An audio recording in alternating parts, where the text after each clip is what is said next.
he blesses the prince, don't die. Don't die. Live, don't die. So then they're going along a little farther, and they meet a devotee, a pure devotee of the Lord. He's in spiritual ecstasy of love of God all the time. So the sage blesses him, either live or die. Live or die. And finally they meet a butcher. And of course the butcher, his whole life is just killing animals and cutting them up in pieces and stuff like that. So he blesses the butcher, don't live, don't die. So then the disciple asks his guru, what did you mean by all those blessings? And he said, well, the brahmachari, the brahmana, is performing so many austerities. His life is very tough. You know, he's very strict. He doesn't allow himself any material pleasure. But when he goes to the spiritual world, he's going to have everything. So I told him, die immediately.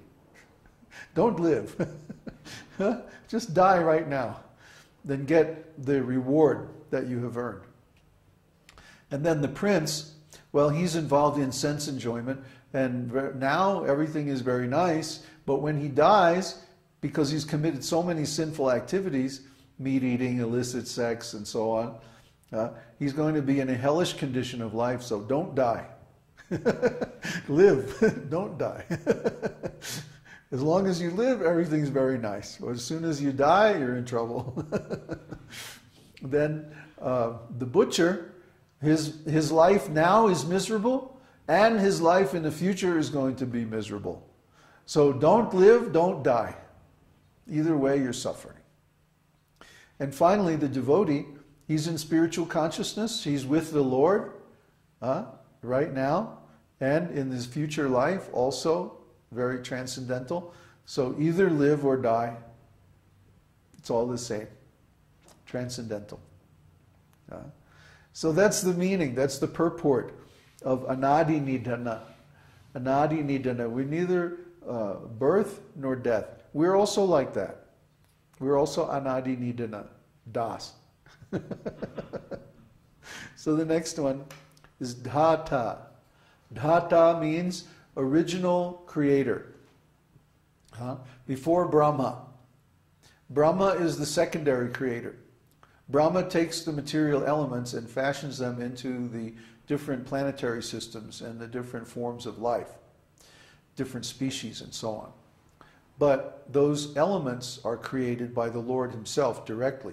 Actually, they are emanated from his transcendental body. So the elements of this material world are earth, water, fire, air, ether are the gross elements, and the subtle elements are mind, intelligence, and false ego. Okay? And then from those elements, the different both knowledge acquiring and active senses are derived. So this material universe is covered by these 8 elements. And each covering is 10 times thicker than the previous covering. So the first covering is earth, then a covering of water, then a covering of fire, then air, then ether, mind, intelligence, and false ego. And each one of these coverings being 10 times thicker, well, you can figure it out. It's like 10 to the 8th. What's that? 10 million times the size of the interior of the universe. So this universe is very large. Yet the coverings of this universe are 10 million times larger than the universe itself. So we can understand there's very, very thick covering, and then inside, the space inside the universe is comparatively very small. So the creation is vast, huge, enormous, and yet this is considered one of the smallest universes in the creation, according to the Vedas. So Dhata, he is the creator of all of this. He emanates all of this, all these material elements. And then at the end of the creation, he reabsorbs them into himself. So the manifestation of the material energy is temporary. even though it lasts for a long time. Actually, I looked it up the other day. 611 trillion years is the lifetime of this universe. So 611, and we're right about in the middle right now. So about 300 trillion years ago, this universe was created, and then it's going to last another 300 trillion years or so, you know, give or take a few trillion years. And then it's going to disappear. And then for a long period of time, an immeasurable period of time, there will be no material manifestation. And then all the souls who are in material conditioned consciousness will just be in a state of suspended animation. And then again the Lord will create. So we want to definitely become self-realized before the 300 trillion years are up, so that we don't have to go.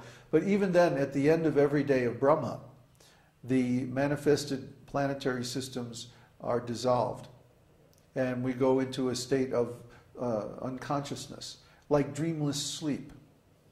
And this lasts for a long time, actually the whole night of Brahma. And then the next day of Brahma, again, the creation is manifest. So manifestation and unmanifestation of this material universe is taking place constantly. The spiritual world isn't like that, though. The spiritual world is always manifest. So we should transfer our existence to the spiritual world. And then there's no need for this material creation. And we don't have to wait when it goes into unmanifestation. We don't have to go to sleep. We can stay, we can remain active, and our life is bliss and pleasure. So why wouldn't we want to be active all that time?